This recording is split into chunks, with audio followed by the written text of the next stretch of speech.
श्रीलक्ष्मी श्रीमहालक्ष्मी क्षीरसागरकन्यका उत्तिष्ठ हरिसम्प्रीते भक्तानां भाग्यदायिनी श्रीलक्ष्मी श्रीमहालक्ष्मी क्षीरसागरकन्यका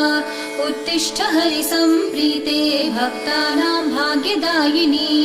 उत्तिष्ठोत्तिष्ठ श्रीलक्ष्मी विष्णुवक्षस्थलालये उत्तिष्ठ करुणापूर्णे लोकानां शुभदायिनी उत्तिष्ठोत्तिष्ठ श्रीलक्ष्मी विष्णुवक्षस्थलालये